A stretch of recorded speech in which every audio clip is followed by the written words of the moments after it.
Eu queria chamar hoje uma pessoa para orar comigo, é o irmão Elias. O irmão Elias, chega mais perto.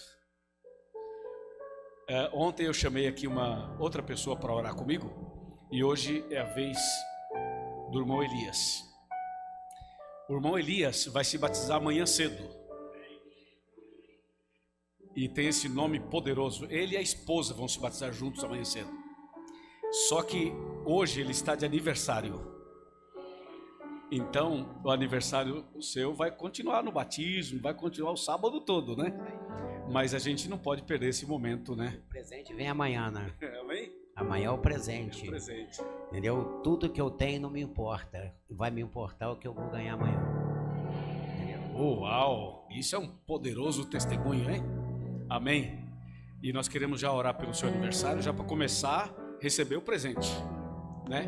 Vamos curvar a cabeça, fechar os olhos e orar. Senhor, nosso Deus e nosso Pai, que alegria cantarmos como acabamos de fazer e exaltar o Teu nome.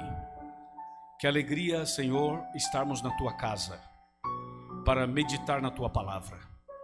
Pedimos a Tua sabedoria, a Tua unção e que o Espírito Santo permaneça em nosso meio. Que Ele se movimente aqui dentro, tocando o nosso coração e nos preparando para receber a Tua palavra. Hoje o irmão Elias está de aniversário. Conceda a ele, Senhor, uma bênção especial. Que ele tenha muitos anos de vida e um dia, quando Cristo voltar, que ele tenha a vida eterna. Abençoe a ele, a sua esposa e a sua família e o seu batismo nesse sábado. Nós entregamos os momentos que se seguem nas Tuas mãos. Rogamos também pelos internautas, em nome de Jesus, amém. Parabéns. Obrigado à equipe de louvor, muito obrigado de coração.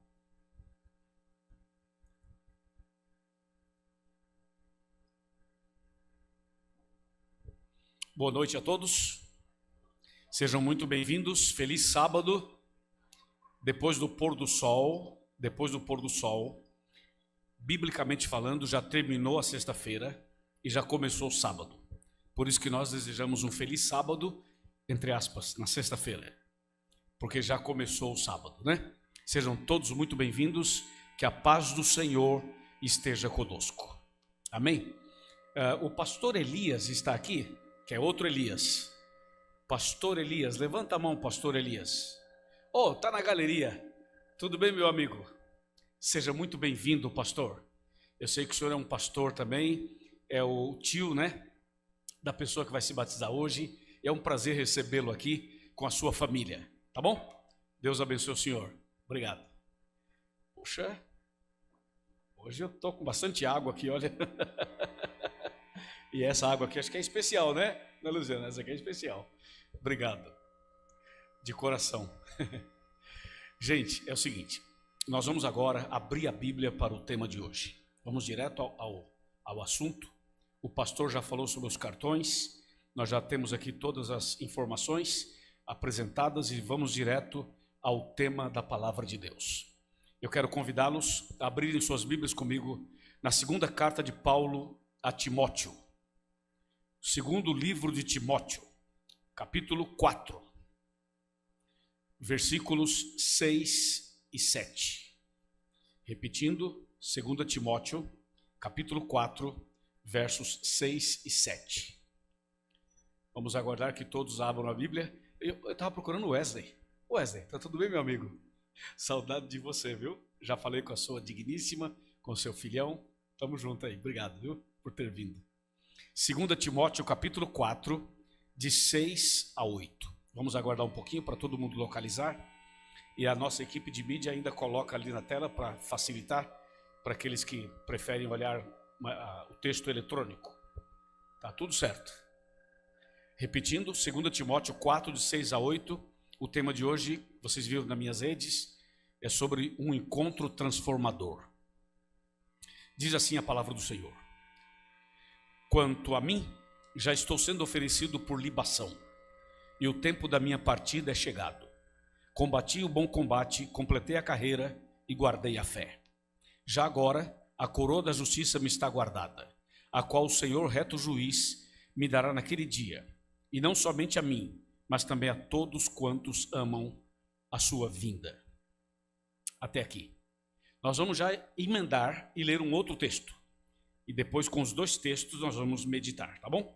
Abram a Bíblia comigo agora no livro de Atos dos Apóstolos. Atos dos Apóstolos, capítulo de número 9. Atos dos Apóstolos, capítulo 9, a partir do versículo 1. Vamos ler do verso 1 em diante. Atos 9, de 1 em diante. Está escrito assim: Saulo, respirando ainda ameaças e morte contra os discípulos do Senhor, dirigiu-se ao sumo sacerdote e lhe pediu cartas para as sinagogas de Damasco, a fim de que, caso achasse alguns que eram do caminho, assim homens como mulheres, os levasse preso para Jerusalém. Seguindo eles estrada fora, ao aproximar-se de Damasco, subitamente uma luz do céu brilhou ao seu redor. E caindo por terra, ouviu uma voz que dizia: Saulo, Saulo, por que me persegues? E ele perguntou: Quem és tu, Senhor? E a resposta foi: Eu sou Jesus a quem tu persegues. Mas levanta-te, entra na cidade e te dirão o que te convém fazer. Verso 7. Os seus companheiros de viagem pararam emudecidos, ouvindo a voz, não vendo contudo ninguém. Então se levantou Saulo da terra e, abrindo os olhos, nada podia ver, e guiando-o pela mão, levaram-no para Damasco. Esteve 3 dias sem ver, durante os quais nada comeu e nada bebeu. Até aqui. Deixa eu dar uma informação para quem está aqui pela primeira vez. Estão vendo essa poltrona aqui? Essa poltrona, eu vou usá-la durante a minha pregação. Toda vez que eu sentar aqui, é o momento que eu vou falar com os internautas, tá bom? O pessoal da câmera já sabe, eu chego mais perto. Então não se assustem de eu estar pregando e de repente vir aqui sentar. É porque isso faz parte de uma comunicação com os nossos internautas, ok? Bom, o tema de hoje vocês já entenderam qual é. A gente leu 2 Timóteo, eu vou ler outra vez esse texto no final. E lemos agora Atos capítulo 9. Essa é uma história incrível. Essa é uma história impressionante, impactante. É a história de um homem chamado Saulo. Ele tinha 2 nomes. Um nome era Saulo e o outro era Paulo. Esse camarada é conhecido na Bíblia e na história como o Saulo de Tarso. Aí a gente para e pensa assim: por que a Bíblia fala que ele é Saulo de Tarso? Interessa saber que ele é de Tarso? Né? Qual o motivo de dizer que ele é de Tarso?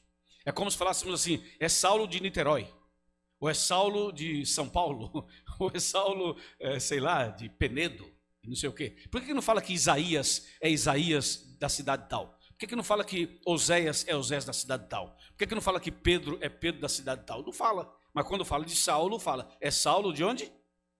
Tá fraco. É Saulo de onde? De Tarso. Por que a Bíblia fala Saulo de Tarso? Deve ter algum motivo, né? É que Tarso era a cidade onde ele nasceu. E Tarso era uma cidade pequena, mas uma cidade importante. Era uma cidade muito forte na questão da cultura educacional. A educação em Tarso era acima da média. Por isso, Tarso era bem conhecida. Era uma cidade muito conhecida. Para vocês terem uma ideia, em Tarso, foi o lugar onde se desenvolveu muitos pensamentos de filósofos. Muitos filósofos antigos se desenvolveram nas escolas de Tarso. Então, Tarso era uma cidade tão importante quanto Oxford, na Inglaterra. Já ouviram falar de Oxford, na Inglaterra? Oxford é uma cidade pequena, mas uma cidade extremamente importante. Oxford respira educação. Quando você vai a Oxford, você anda numa rua assim, ó, da cidade, está na cidade, certo?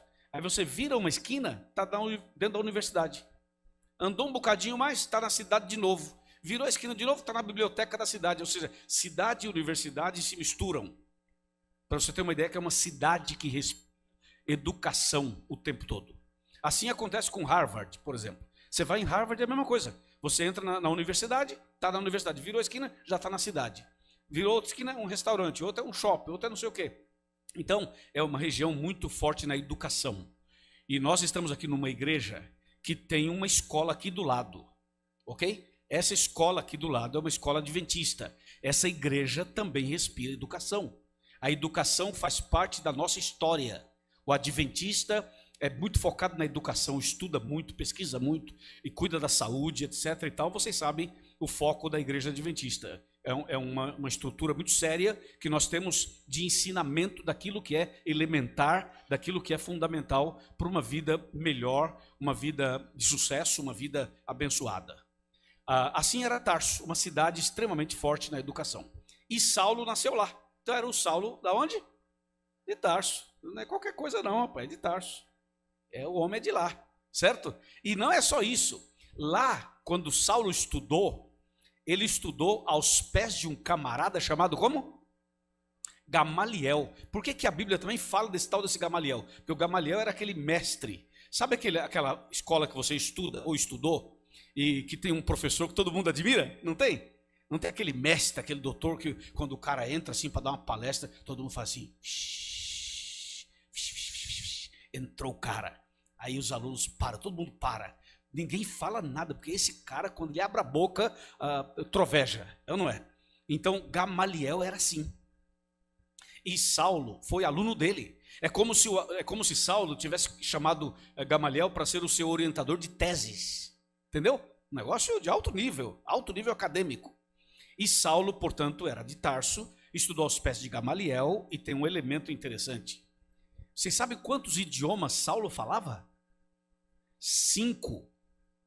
Olha, eu vou dizer uma coisa para vocês. Hoje, com tanto aplicativo, com tantas escolas, com tanta tecnologia, com tanta coisa que nós temos nas mãos, eu pergunto, alguém aqui fala 5 idiomas?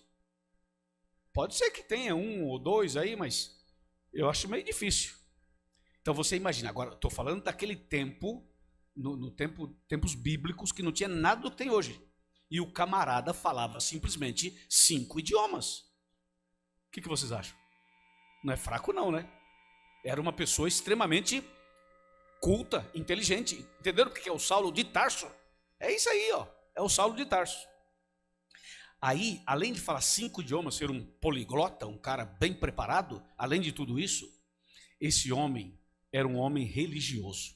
E aqui merece um chega mais perto. Vamos para o chega mais perto. O primeiro da noite. É o seguinte, normalmente as pessoas têm dificuldades em conjugar a ciência, a pesquisa, o estudo com a fé. Não é verdade? Pode perceber que muitos jovens se atrapalham na fé quando vão para o mundo acadêmico. Pode perceber isso.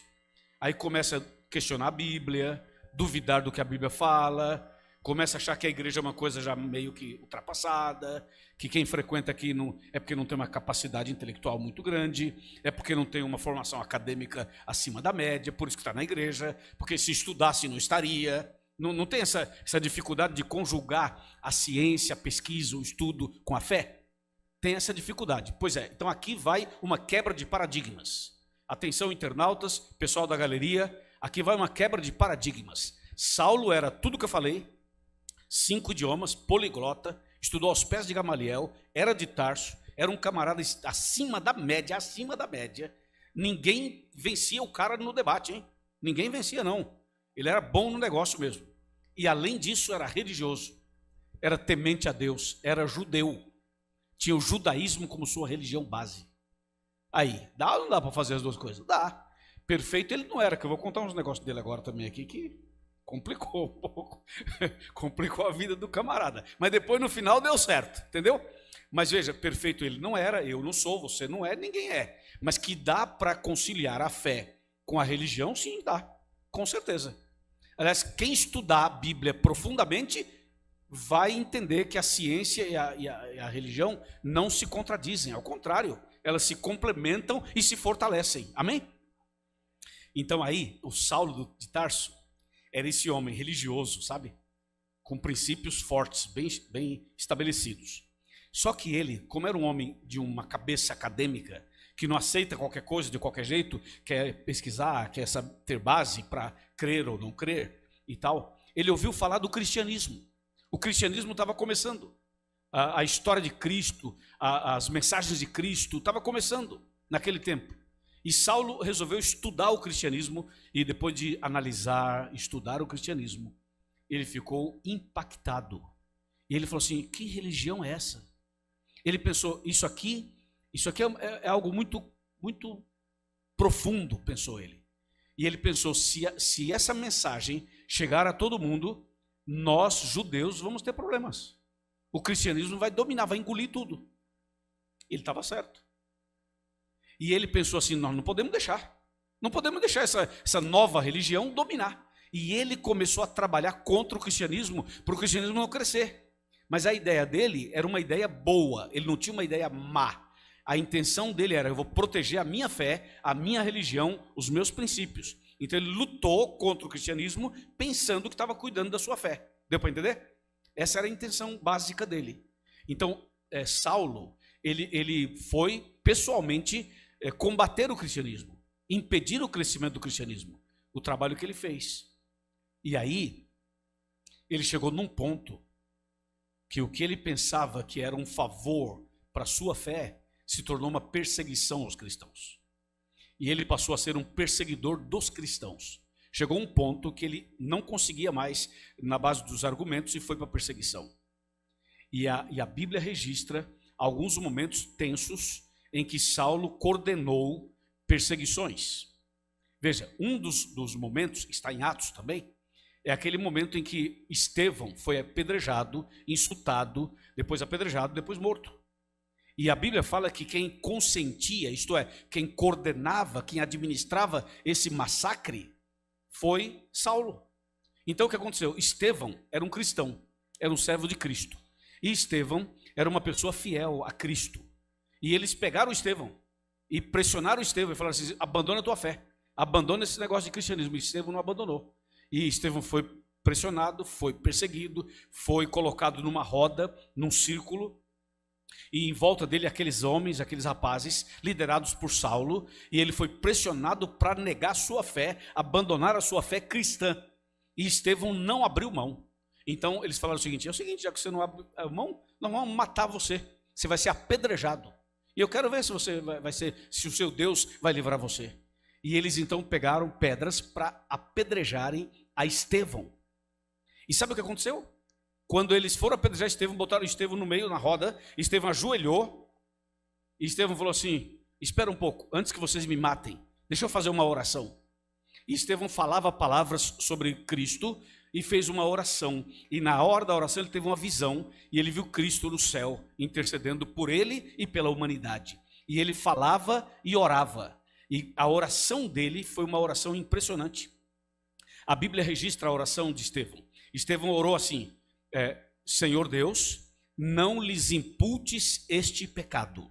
Essa foi a oração. Especificamente essa foi a oração. Se você pegar essa oração e parafraseá-la, e é o que eu vou fazer agora, você vai ver a profundidade da oração. É como se Estevão falasse assim, amigos, é o seguinte, vocês vão me matar, né? Tá, me dá um tempinho para eu orar? Aí sim, pode orar. Aí ele ora assim, Deus, tá vendo esse pessoal aqui? Vai me matar daqui a pouco. Então, eu queria dizer uma coisa para o senhor. Eu queria dizer que eu perdoo os meus assassinos. Já estou declarando o perdão para eles. Eu quero pedir para o senhor que o senhor os perdoe também. Então, eu perdoo, o senhor perdoa. E aí, salva esse pessoal, eu quero vê-los no céu. Então, eu já perdoo os meus assassinos antes deles praticarem o ato. E peço para o senhor perdoar também. Foi essa a oração dele. Aí ele termina a oração e fala, pessoal, terminei, pode matar. Que doideira, né? Que coisa louca. É maluco isso aí. Já imaginou? Você está andando nas ruas do Rio de Janeiro, aí chega um mau elemento, põe uma arma na tua cabeça e fala assim, aí, é um assalto e você vai morrer. Você fala, peraí, amigo, deixa eu fazer uma oração primeiro. Aí você ora, Senhor, esse camarada vai me matar daqui a pouco, mas antes que ele me mate, eu quero dizer que eu perdoo esse homem e quero pedir para o Senhor perdoá-lo também, porque eu quero vê-lo no céu. Em nome de Jesus, amém. Campeão, pode matar. Quem vai fazer um negócio desse? Veja, não é algo assim que entra na nossa mente, né? Mas foi basicamente isso que Estevão fez. E Estevão terminou a oração e os camaradas fizeram, sabe o quê? Apedrejaram e mataram Estevão. Ele morreu. Só que ele morreu pregando, morreu orando, morreu testemunhando. E isso não saiu mais da cabeça de Saulo. Saulo pensou assim, que cristianismo doido é esse? Como é que a gente ameaça uma pessoa e ela não abre mão? Ela é apedrejada, ela não se entrega, ela é morta e ainda nos perdoa. Quer dizer, tem coisa no cristianismo, para Saulo, que ele pensava assim, não entra na minha cabeça. Você sabe, gente, deixa eu contar uma coisa para vocês, vem cá. Segundo chega mais perto, vem para cá. É o seguinte, tem coisas no cristianismo que nem nós hoje entendemos. O cristianismo está além do que você pensa. Quer ver uma coisa? Vou te contar uma coisa sobre o cristianismo. Ó, se alguém bater na tua face, faz o quê? Dá para entender isso? Diz aí. Não, porque isso é contrário à natureza humana. Isso é contrário a tudo que o ser humano pensa. Não é assim? A cabeça humana é o seguinte, bateu o quê? Levou, mas na primeira. Só que no cristianismo é assim. Se alguém bater na tua face direita, dê à esquerda e vice-versa. Como é que você vai conjugar isso? Quer ver outra coisa? Quer ver outra coisa? Paulo fala assim, de todos os pecadores eu sou o principal. E ele era o apóstolo Paulo. Então tem umas frases no cristianismo que nós como seres humanos, falamos, não, isso não entra na minha cabeça. Por isso que eu não vou para a igreja, porque esse negócio aí não é para mim, não sei o que e tal. É porque isso está além do que você imagina. O cristianismo, a palavra de Deus, os princípios bíblicos estão além do que você imagina. Por isso que nem tudo da Bíblia você pode falar assim, quero provas laboratoriais, eu quero provas científicas, porque a ciência não está no nível da Bíblia. A ciência não está no nível de Jesus. A ciência humana, a ciência fora de Cristo, quero dizer. A ciência fora de Cristo. Porque tem a ciência com Cristo, essa sim. A ciência com a fé em Deus, aí sim. Mas essa ciência por aí, ela não entende a Bíblia, nem o cristianismo, porque não chega no nível. Não chega, porque não faz sentido para a vida das pessoas. Não faz sentido. Quer ver uma coisa? Eu vou contar uma história para vocês. Na África, num país da África, entrou uma gangue e saiu matando todo mundo, certo? Matou todo mundo. E foi matando um atrás do outro, e empilhando pessoas mortas. Aí uma mulher se disfarçou de morta no meio dos mortos e por isso sobreviveu. E ela viu o rosto do cara que matou o marido dela e matou o filho dela, porque estava do lado dela. E ela fechou os olhos, se meteu no meio dos mortos e ficou ali e conseguiu se salvar. Passou o massacre, passou o tempo.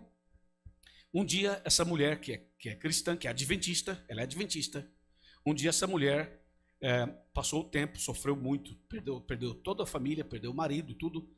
E ela resolveu ir à cadeia visitar esse cara, que ele foi preso e tal. Foi visitar esse cara. E visitou, e orou com ele. E fez um trabalho durante alguns anos com ele. Ele não sabia quem era ela. Mas ela sabia quem era ele. E ela fez esse trabalho durante um bom tempo. Até que um dia ele conseguiu a liberdade. E sabe o que ela fez? Foi à justiça e falou assim, eu quero adotar esse rapaz. Eu quero que alguém me explique isso, tá? Quero que algum cientista, algum crente, algum ateu, algum agnóstico, alguém aí, por favor, me explica isso. Aí ela fala assim, eu quero adotar esse rapaz, porque ele não tem família, não tem mãe, não tem pai, não tem nada, eu quero adotar. E ganhou na justiça e adotou o rapaz, levou o rapaz para a casa dela. E morava ela e ele. Até que um dia ela falou assim para ele, você sabe quem sou eu? Ele falou, minha mãe. Ela falou, eu sou sua mãe. Mas eu não sou só sua mãe. Eu sou mãe da pessoa que você matou. Eu sou esposa do homem que você matou. E contou toda a história para ele. Ele caiu de joelhos chorando. Ela falou assim, mas fique tranquilo, eu já perdoei você.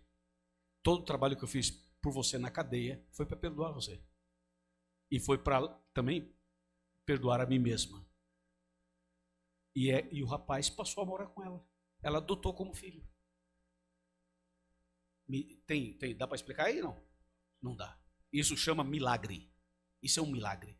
São essas coisas que não entram na cabeça das pessoas. Como é que pode? Então, Estevão morreu apedrejado, mas morreu firme na fé, não abriu mão da sua fé. Aquela cena de Estevão não saiu da cabeça de Saulo. Saulo ficava com aquela cena o tempo todo. Como é que a gente mata um camarada e ele não abre mão da fé, ainda ora por nós e morre cantando e orando? Não entra na cabeça de Saulo. Passou um tempo, aí entra o capítulo 9 que a gente leu. Quer ver? Volta no capítulo 9, só para a gente ler o verso 1 e o verso 2. Só para você pegar aqui a conexão. Atos 9, versículo 1 e 2. Olha só o que diz o texto. Esse texto aqui que eu vou ler agora, que a gente já leu, eu vou ler de novo, ele está na sequência dessa história de Estevão, tá? Então veja lá, Atos 9, verso 1 e verso 2. Fala assim: Saulo, respirando ainda, esse ainda, vocês estão entendendo a frase? Esse ainda quer dizer, ele acabou de ter um problema ali, e ainda estava respirando ameaças de morte, e vai fazer outra coisa. Então vamos continuar. Saulo, respirando ainda ameaças e morte contra quem? Os discípulos do Senhor, dirigiu-se ao sumo sacerdote, verso 2, e lhe pediu cartas para as sinagogas de Damasco, a fim de que, caso achasse alguns que eram do caminho, quer dizer, que eram seguidores de Cristo, assim homens como mulheres, os levasse preso para onde? Quer dizer, o homem matou o rapaz lá, pediu autorização para viajar, para prender, perseguir e matar mais cristãos. E o verso 1 fala que ele respirava ameaças e morte. Eu fico pensando, como é que alguém está respirando ameaças e morte? Assim, ó, vou matar mais 2, vou matar mais 3. Respirando ameaças e morte, quer dizer, mostrando que ele estava envenenado, é isso que está dizendo aqui. Ele estava envenenado, decidido a matar mais pessoas. Assim estava Saulo. Aí Saulo, com esse espírito ruim, ele sai e começa uma viagem para Damasco para fazer isso, para matar mais pessoas. Só que aí acontece o negócio. É nessa viagem, atenção, atenção galeria, atenção pessoal aqui de baixo, atenção jovens, atenção internautas. É nessa ida dele para Damasco que acontece o negócio. Porque aí ele está indo com uma comitiva, é como se fosse uma caravana, está indo com uma equipe para fazer essas coisas ruins. Aí o que acontece no meio do caminho? Ele está indo e no meio do caminho, Jesus fala assim: hoje eu vou fazer uma visita para esse homem. E a visita que Jesus foi fazer para ele foi na estrada. É curioso que no caso de Saulo, Jesus não mandou um pastor, não mandou um profeta, não mandou um discípulo, não mandou uma pessoa qualquer evangelizá-lo. No caso de Saulo, não foi assim: aceite estudo bíblico. Não. No caso de Saulo não foi assim: tem um pequeno grupo lá em casa, vai lá participar. Não funcionava. No caso de Saulo não foi assim: assista a transmissão ao vivo da Igreja do Fonseca. Também não ia funcionar. No caso de Saulo não foi assim: assista a TV Novo Tempo. Também não ia funcionar. No caso de Saulo, tinha que ser um negócio diferente. Tinha que ser cirúrgico, impactante, e tinha que ser Jesus. O pregador não podia ser o Luiz, nem o Ricardo, tinha que ser Jesus. E Jesus falou assim: deixa comigo, que hoje eu vou visitar esse homem. E lá estava indo Saulo, no caminho, com a equipe dele, respirando ameaças de morte. E Jesus foi no meio do caminho e encontrou Saulo. E quando Jesus chegou assim, o Saulo tomou um impacto, porque a presença de Jesus glorificado foi uma presença sobrenatural, obviamente, e aquela luz forte iluminou Saulo de uma maneira que ele ficou cego na hora. Você sabe que Jesus glorificado tem esse brilho, né? O Apocalipse fala sobre isso. Então Saulo, ele é envolvido por essa luz forte e ele cai. E quando ele cai, já cai cego, já. Totalmente cego.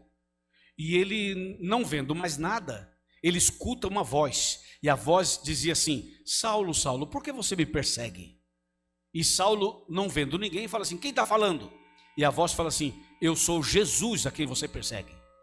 E ele fala assim: Jesus? Sim, eu sou Jesus. Mas Jesus, eu não estou lhe perseguindo. Está sim, senhor, está me perseguindo sim. Quando você perseguiu fulano de tal, era a mim que você perseguia. Quando você matou fulano de tal, era a mim que você perseguia. Quando você insultou Estevão, era a mim que insultava. Quando você matou Estevão, era a mim que você estava perseguindo. Quando você pediu cartas para Damasco, era a mim que você estava perseguindo. Quando você respira ameaças e morte contra os meus discípulos, é contra mim. E Saulo se dá conta que o que ele estava fazendo estava errado. Ele fala: Jesus, me perdoe, eu não sabia que eu estava fazendo isso dessa maneira tão errada assim. O Senhor me perdoe, o que eu faço? Jesus falou assim: fica tranquilo, que alguém vai pegar você pela mão, vai te levar até a cidade, lá você vai ficar e vai esperar que vai ser dito o que você tem que fazer. E Saulo, ok. Aí o doutor Saulo, no chão, no pó.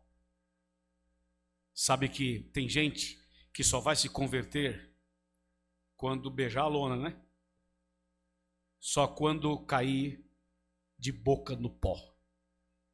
Tem pessoas que estão duras, viu? Tem gente aqui essa noite que é dura, que não se entrega, que está relutando há muito tempo. Está esperando o quê? Está esperando uma queda? Está esperando o quê? Uma doença? Está esperando o quê? Uma tragédia? Está esperando o quê? Por que a gente não busca Deus quando tudo está bem?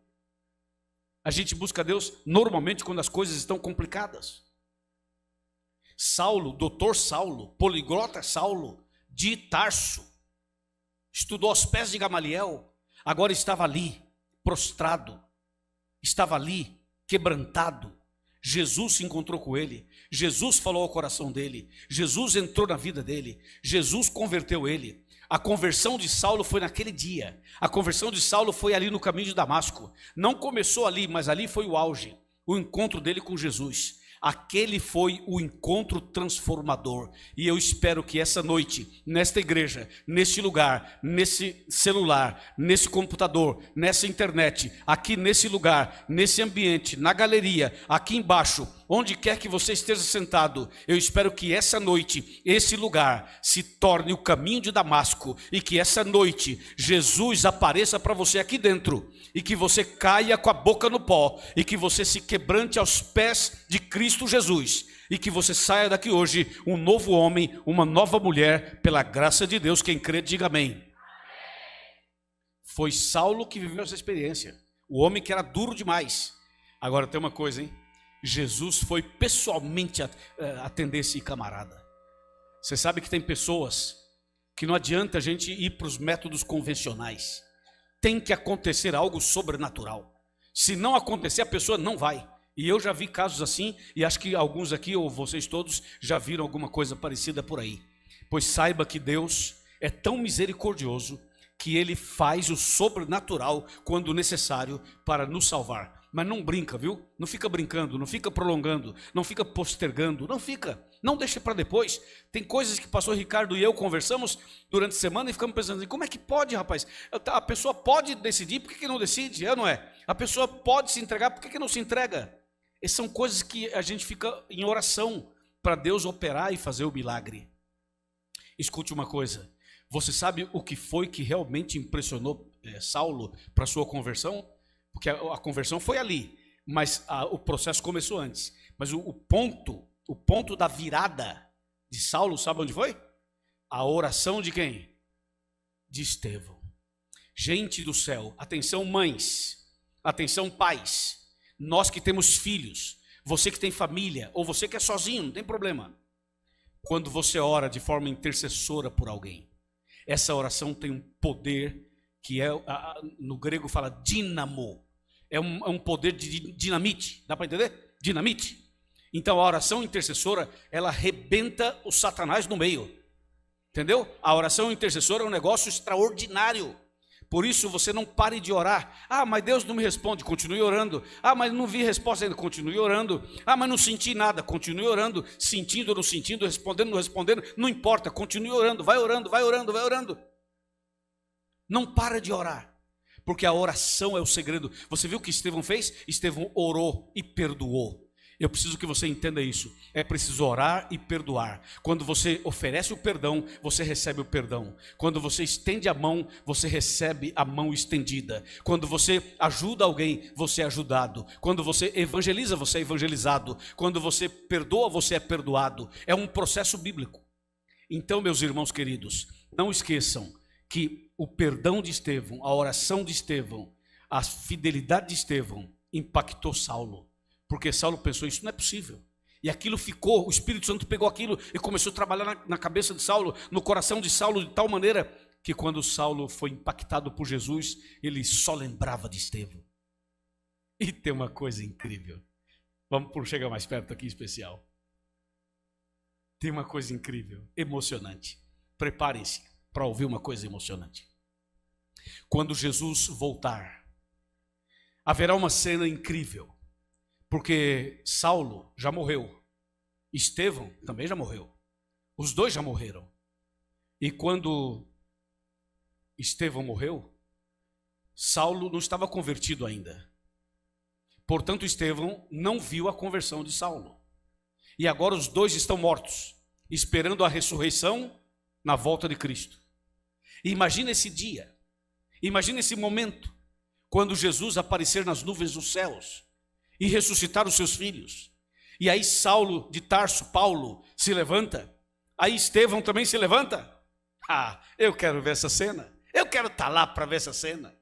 Você imagina, Paulo ressuscita, aí Estevão ressuscita, aí um olha para o outro, aí Paulo fala assim, Estevão fala assim, ei Paulo, rapaz, você ressuscitou também na volta de Cristo? Sim, claro. Você se salvou, Paulo? Sim, claro. E como é que foi, rapaz? Não foi o teu perdão que me salvou, foi a tua oração que me salvou, foi o seu testemunho que me salvou, foi a sua fidelidade que me salvou. Eu imagino os dois se levantando e se abraçando e chorando. Ah, eu vou tirar foto.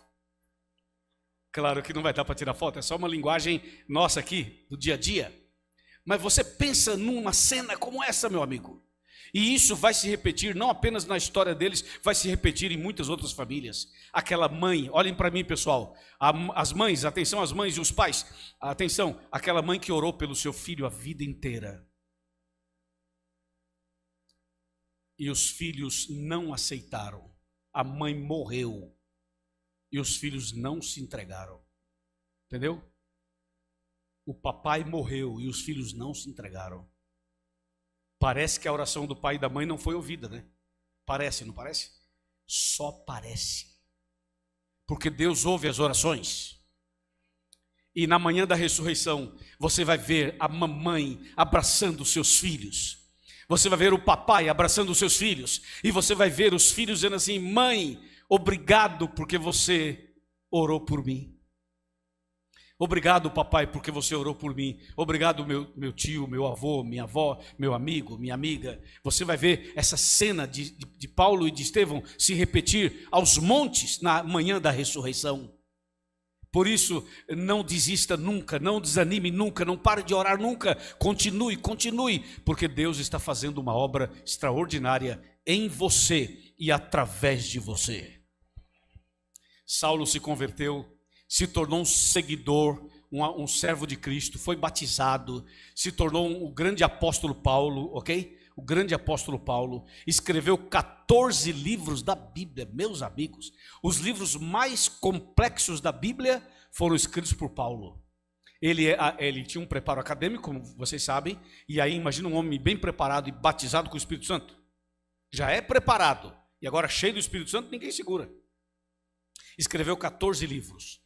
A teologia mais difícil de todas é a teologia paulina. Se você pegar os livros de Paulo, vai ver que os livros de Paulo são cheios de detalhes. E os livros de Paulo, inclusive, são mal entendidos pelas igrejas hoje. Sabia disso? Por exemplo, vou dar só um exemplo só. Só um. Para você ver como que as pessoas leem o que Paulo escreveu e não entendem. Não entendem. Vou dar um exemplo. Não tem esse negócio da lei e da graça? A lei e a graça e tal, o pessoal fala, os adventistas só falam da lei e tal. E aí, mas o outro só fala da graça, também só fala da graça. Ou seja, esse negócio de salvação é pela lei, é pela graça, é pela lei, é pela graça e tal. Nós entendemos bem esse assunto, mas esse é uma polêmica. Aí tem um texto que Paulo escreveu, vários textos que Paulo escreveu, eu vou citar um deles. Olha o texto. Porque o fim da lei é Cristo. Já leu esse texto? Romanos 10, verso 4. O fim da lei é Cristo. Você imagina Paulo escrevendo que o fim da lei é Cristo. Eu já encontrei com várias pessoas que são evangélicas que pegaram esse texto para me convencer que a lei de Deus foi abolida. Está vendo aqui? Paulo escreveu, está vendo? O fim da lei é Cristo, está vendo? Está escrito aqui. Então, aí você vê que a pessoa não entendeu. É o que estou dizendo, a teologia paulina não é fácil de entender, não. Aí você pega o texto, Romanos 10, 4. O fim da lei é Cristo. Aí você fala, entendi. Então, Paulo está dizendo que o fim da lei é Cristo. A pessoa fala, Cristo veio, aboliu a lei. O fim da lei é Cristo. Aí você pergunta para a pessoa, que lei? Ele fala, os 10 mandamentos. Então quando Cristo veio, ele morre na cruz e aboliu os 10 mandamentos. A pessoa fala, é isso aí que Paulo está falando, o fim da lei é Cristo. Aí você pergunta para a pessoa assim, então eu posso matar? A pessoa diz não. Pô, bem, o fim da lei não é Cristo? Vamos citar outra lei. Eu posso adulterar? Não. Ué, mas o fim da lei não é Cristo? Não estou entendendo. Eu posso furtar, roubar? Não. Eu posso cobiçar? Não. Eu posso ser um idólatra? Não. Aí você começa a citar todos os mandamentos e a pessoa fala não, não. Ué, mas então você está em contradição.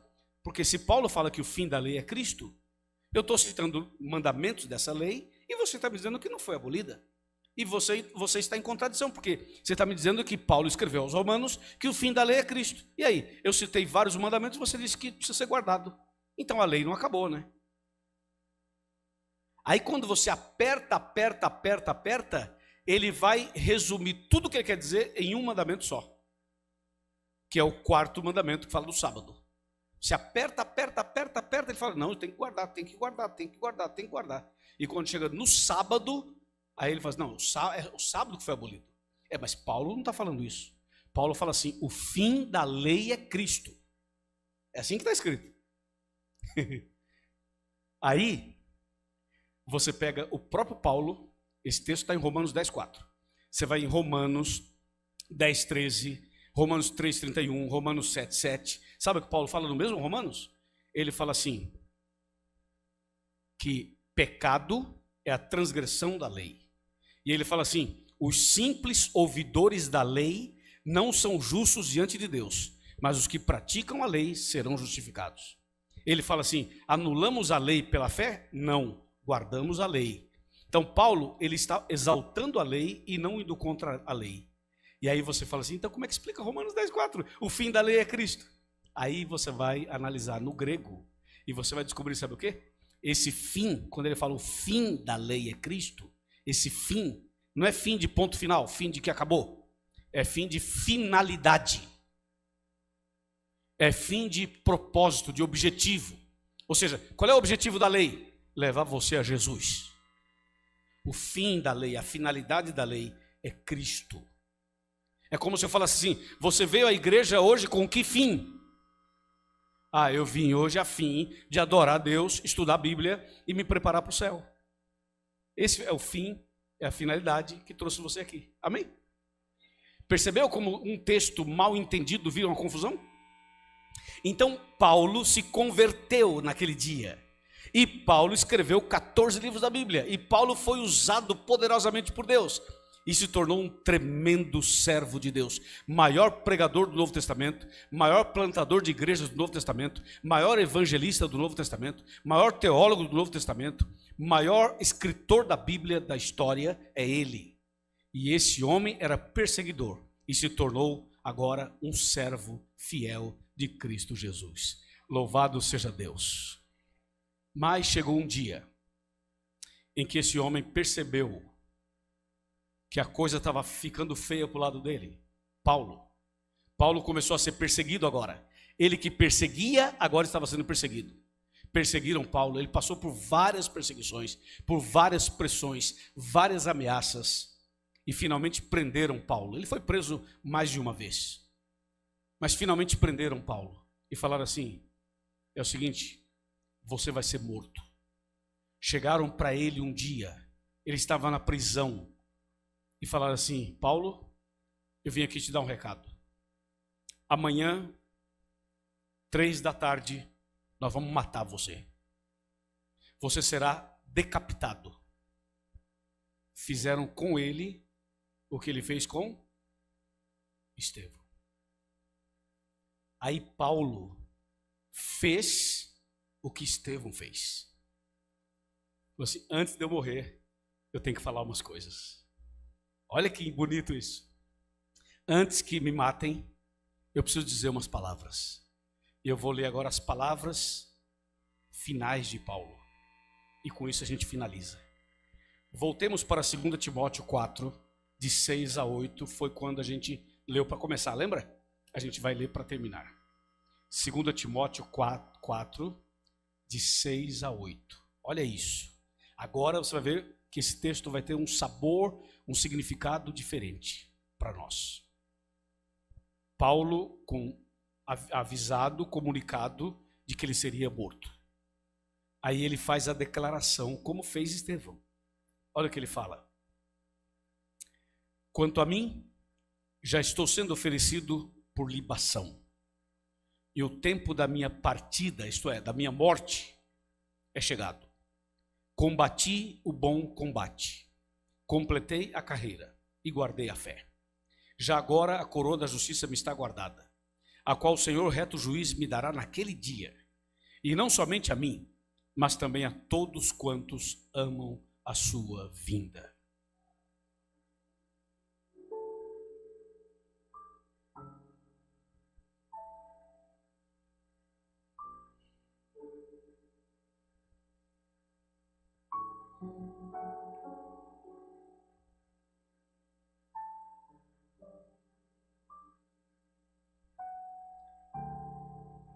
Que texto é esse, né? Que mensagem é essa? Ele fala assim: o tempo da minha partida é chegado. Já estou sendo oferecido por libação.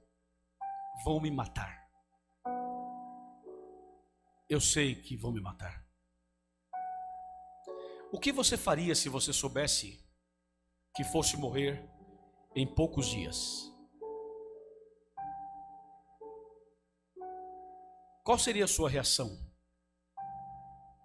Qual seria a nossa reação se fôssemos ao médico, fizéssemos um exame, descobríssemos um diagnóstico horrível e soubéssemos que em uma semana, um pouco menos ou um pouco mais, fôssemos morrer? Você se revoltaria contra Deus? Você abandonaria a fé? Você questionaria a fé?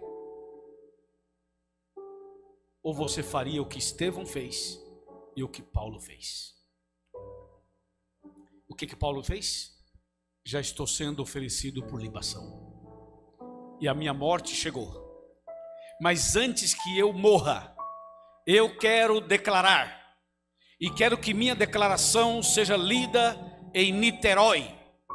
Quero que a minha declaração seja apresentada na Igreja Adventista do Fonseca. Anota aí, escreve aí, ô Timóteo. Anota aí. Eu combati o bom combate.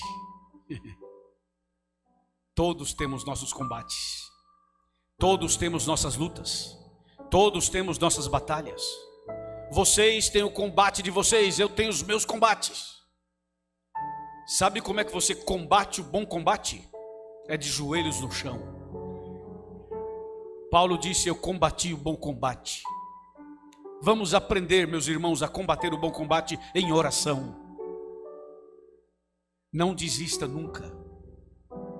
Não retroceda nunca diante das dificuldades, das doenças, do desemprego, das crises pessoais, das crises familiares.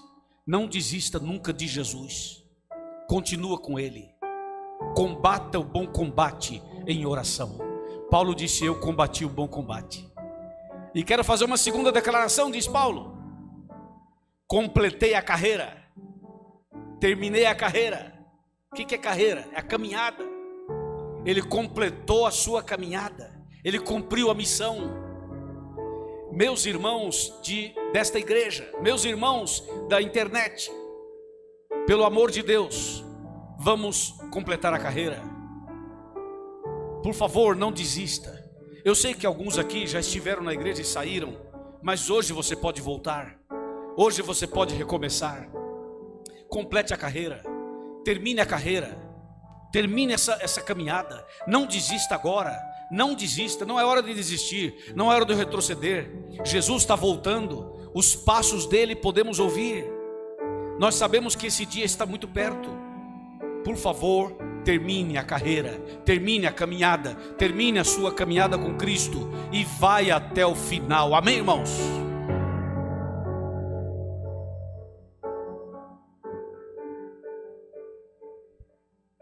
E por último ele fala: e guardei a fé. guardei a fé. Ei, atenção jovens e adultos. Vamos guardar a fé? Sabe o que é guardar a fé? É não negociar a fé. Guardar a fé significa: a minha fé não está em negociação, ok? A minha fé não está num banco de apostas. A minha fé não está sendo considerada em nenhum momento em que coloque em risco a minha salvação. A sua fé é inegociável. A sua fé não pode ser trocada por nada. Na empresa, se o patrão lhe oferecer uma posição mais elevada para você abrir mão da sua fé, não faça isso. Não troque a sua fé por uma posição na empresa. Não troque a sua fé por um salário maior. Não troque a sua fé por um namoro. Não troque a sua fé por um casamento. Não troque a sua fé por uma passarela. Não troque a sua fé pelas luzes das noites. Não troque a sua fé por um barzinho. Não troque a sua fé por uma festa na beira da praia. Não troque a sua fé por prazeres passageiros, efêmeros, momentâneos. Não troque a sua fé pelo cigarro, nem pela bebida, nem pela droga. Não troque a sua fé pelos prazeres dessa vida.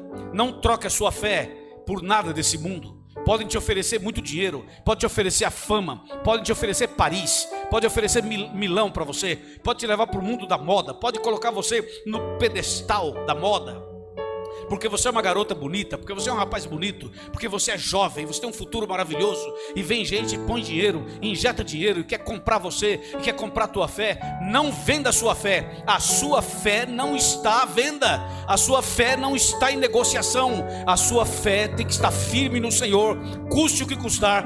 Combata o bom combate, complete a carreira, e termine essa caminhada e guarde a fé, amém?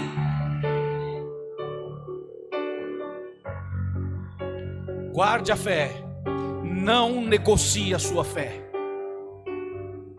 Quantas pessoas podiam se batizar hoje ou amanhã e não vão se batizar porque ainda estão lutando com esse negócio aí que eu estou falando, hein? Vai ficar assim até quando, meu parceiro? Vai ficar assim até quando, irmão? Até quando, irmã? Paulo disse: combati o bom combate, completei a carreira e guardei a fé, e ponto final. Pode me matar. Pode matar. Aprendi com o meu professor Estevão que eu matei. Entendeu? Completei a carreira, acabou. Terminei aqui. Deus é grande, diga amém. Tá fraco, Deus é grande, diga amém. E nós não estamos aqui de brincadeira, hein? Nós vamos para o céu, hein? Em nome de Jesus, hein? Vamos para o céu em nome de Jesus. Você quer ver uma coisa? Ô Tayane, cadê a Tayane? Tayane, chega mais perto. Eu não sei onde ela estava, ela vai aparecer em algum lugar aí, ou naquela porta, ou naquela ali, ou por ali. A Tayane, alguém vai achar a Tayane para mim. Traga a Tayane aqui no púlpito, aqui do meu lado, por favor. A Tayane tem uma história. Eu queria que vocês prestassem atenção na história da Tayane. E já vou avisar a família para ficar preparada, porque vocês serão convidados a vir à frente se quiserem. Às vezes aí está tão bonita a cena que preferem ficar, mas eu quero dizer para a família que vocês já estão convidados. Quando a Tayane for se batizar, eu queria que vocês viessem aqui perto do batistério, mas se vocês preferirem ficar onde estão, sintam-se livres, apenas é um carinho especial. Acharam a Tayane? Calma que a Tayane vai chegar aqui. A história da Tayane é uma história de milagres. É uma garota, uma jovem, que tem uma experiência a ser contada, um testemunho a ser compartilhado, algo que Deus fez na vida dela de uma forma muito especial. Eu anotei aqui e quero contar para vocês. É assim, ó. Já vou começar a contar, depois ela entra. A Tayane saiu da sua casa e estava indo, sabe aonde? Olha só, pessoal, domingão. Tayane estava indo almoçar na casa da mãe. Pensa no domingo legal, gostoso. Ela estava indo almoçar na casa da mãe. Aí está indo a Tayane, feliz da vida, para almoçar na casa da mãe. Quando a Tayane passa numa rua, caminhando, ela escuta alguém assim: ei, A Tayane para, olha, era Abraão. Era Abraão. Ela ficou meio assustada, não conhecia o Abraão. Aí ficou meio assustada assim, sabe? Abraão falou, não, tranquilo e tal, se aproximou, ele é jeitoso, né?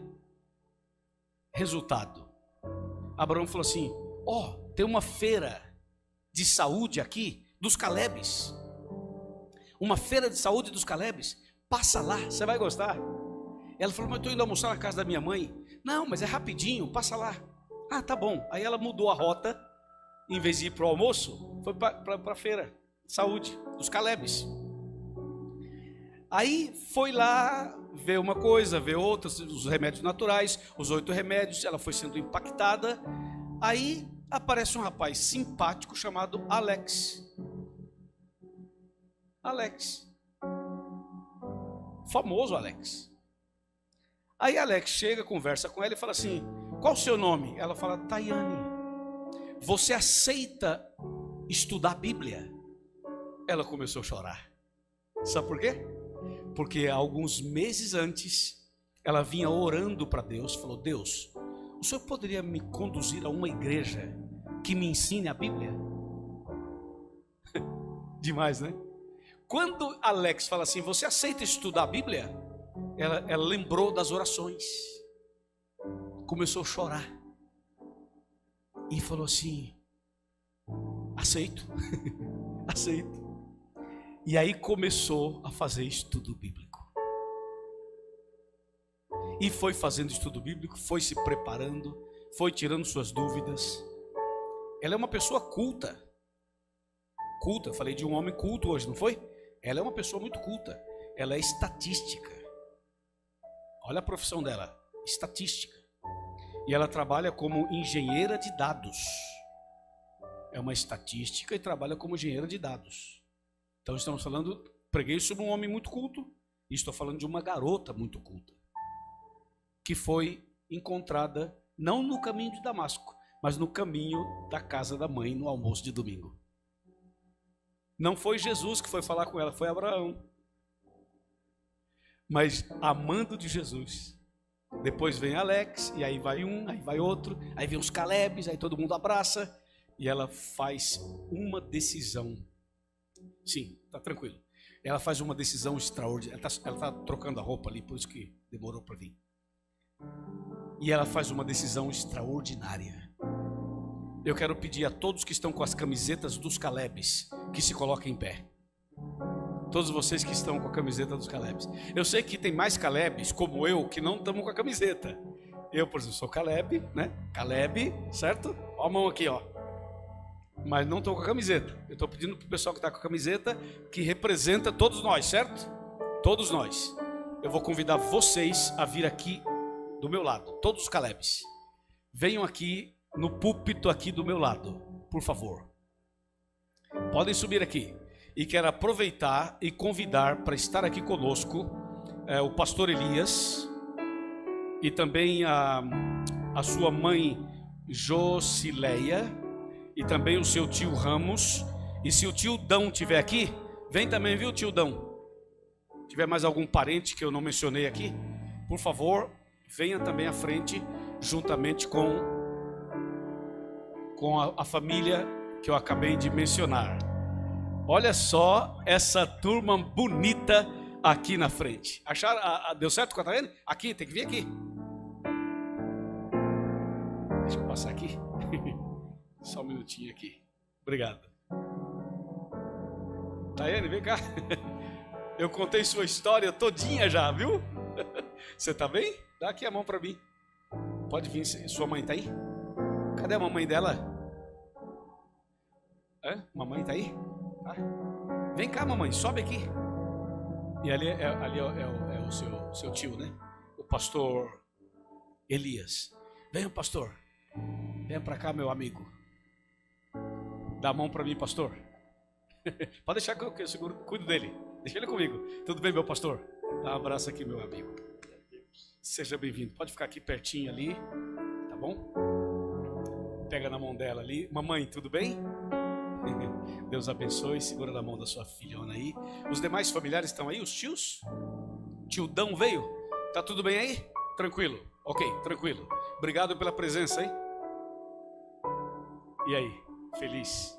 Eu contei tudo aquilo pro pessoal aqui, viu? Ela estava indo almoçar na tua casa. Ela te contou? Olha essa história. Alguém gravou essa história que eu contei dela? Alguém gravou? Bom, tá na transmissão, né? Tá gravado. Que bonita história, né, pastor? O senhor, como é que é, pastor? Fala, pastor. Feliz. Estou muito contente de poder estar aqui, Daiane. Que Deus possa me abençoar. E ouvi a mensagem e eu estava olhando, eu dei aula aqui perto, Seminário Emaús. Sou professor de teologia e eu dei aula ali. Você falando de estudar. Vamos aí. Que maravilha. Glória a Deus. Glória a Deus, pastor. Poder estar aqui em Daiane. Que Deus continue te abençoando muito. Né? Que esta igreja possa crescer a cada dia, né? E Paulo combatiu. Eu já estou chegando na do Paulo. Tamo junto. Combati o bom combate, terminei a carreira e guardei a fé. Então, que bonito o testemunho dele, né? Obrigado, pastor. O senhor é bem-vindo aqui, tá bom? Sinta-se em casa, o senhor sabe. A fé é assim, né? Aqui é sua casa, viu, pastor? Venha para cá com a sua sobrinha, né? Com a sua sobrinha, com a irmã também, com a família. Fiquem aí que agora eu vou fazer uma foto de vocês com o meu celular. Eu quero fazer a ressurreição de Paulo, não vai dar? Vou fazer aqui, ué. Atenção, essa foto vai pro meu Instagram, hein? Atenção, todo mundo, junta mais aí. Já foi uma, ó, se você piscar já foi duas, se piscar já foi três. Agora vamos fazer o seguinte, quer que eu vá lá? Eu vou lá, o senhor tira para mim? Põe no modo milagre para eu sair bonito. Vou ficar ao lado do pastor. Aqui, eu e o pastor. Bote aí, capricha, viu, irmão? Tira deitado, em pé, de revestrez. Aí, não treme não, hein? Profissional, eu sei. Eu tô só brincando contigo. Obrigado, viu, Barão? Você foi rápido no gatilho. Amém, irmãos? Cadê Abraão? Aqui, vem cá, porque eu falei de você o tempo todo. Aqui, ó, Abraão, aqui, ó. Esse é o Abraão. Rapaz, tu viu? Que história linda, hein? Nem fala. Eu fiquei impressionado que eu conheci essa história.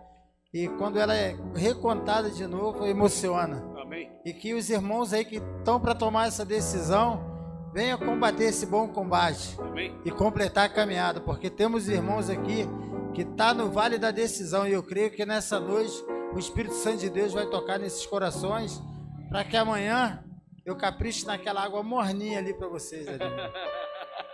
E cadê o Alex? Alex?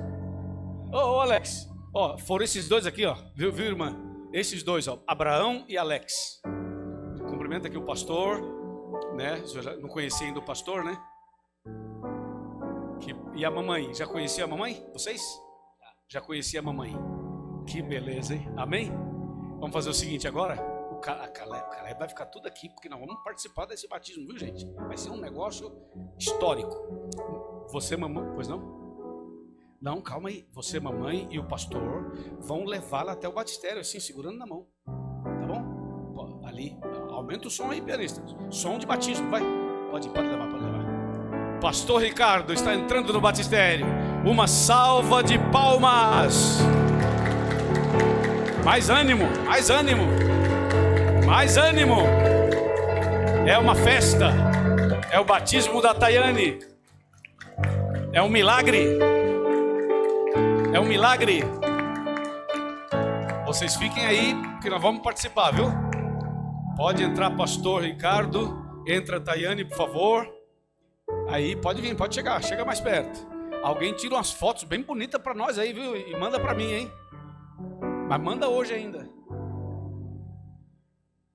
Aquele abraço da mamãe, aquele abraço do tio. Que bonito, hein? Deus seja louvado. Temos que só nos posicionar de um jeito que a gente não bloqueie a visão do pessoal de lá.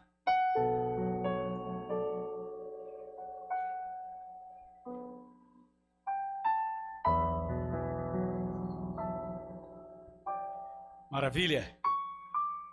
Pode chegar um pouquinho mais para cá, pessoal. Tem mais espaço aqui, ó. Pode ir entrando aqui.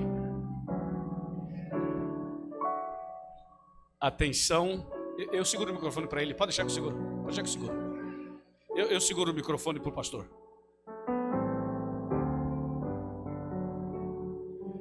Maravilha. Amém.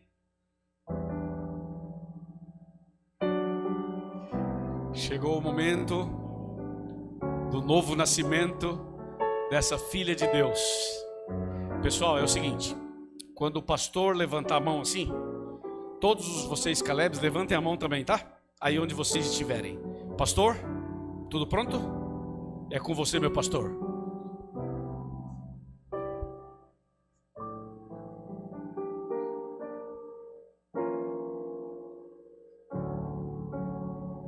Para nós é uma alegria muito grande poder participar desse momento tão decisivo na sua vida, Tayane. Nós sabemos que foi um processo, né? Desde quando você chegou naquela feira de saúde, foi atendida ali por várias pessoas, e eu entendo que o Espírito Santo te levou àquele lugar. E logo depois você aceitou estudar a Bíblia, aprendeu bastante coisas, teve aí ótimos professores, né? Alex, Nina, essa turma aí é uma turma de Deus. E nesse momento agora, né, você vai selar a vida com o nosso Senhor Jesus, tá bom? Então, nesse momento, Tayane, atendendo a ordem do Mestre Jesus e ao desejo do seu coração para a remissão dos seus pecados, eu, como ministro do Evangelho, eu a batizo em nome do Pai, do Filho e do Espírito Santo, e a igreja diz: Amém. Oh, bênção. Amém.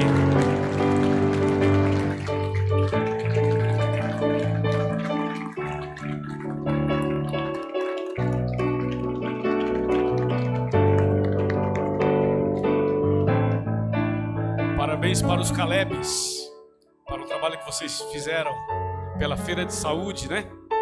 Obrigado aos Calebs. Fiquem à vontade, viu? Pode ficar à vontade. Deus foi exaltado essa noite. Amanhã de manhã a festa vai ser em porção dobrada. Preparem-se, vai ser uma manhã histórica. Amanhã de manhã, enquanto ela comemora, tira fotos, registra todo esse momento. Tudo ok, pastor? Tudo ok? Eu quero finalizar aqui falando algumas palavras e perguntando: onde estão as pessoas que receberam o cartãozinho de hoje? Levantem o cartão para eu ver, por favor. Aí, legal. Levanta o cartão. Estou vendo só algumas pessoas. Isso. Fica em pé onde vocês estão para a oração, para a oração. Isso. Fica em pé aí, segurando o cartãozinho na mão, para a gente fazer a oração. Aí, muito bem. Muito obrigado. Muito obrigado. Isso. Fica em pé. E para que ninguém se sinta assim muito exposto, né, diante de tanta gente e tudo, eu queria pedir aos amigos dessas pessoas, os irmãos da igreja que são amigos deles, levantem-se ao lado deles para eles se sentirem abraçados, queridos, para que ninguém se sinta sozinha, sozinho, que cada um tenha alguém ao lado, por favor. Isso. Aí. Agora, eu queria fazer uma outra pergunta. Tem aqui alguma mãe que está orando pela conversão dos seus filhos?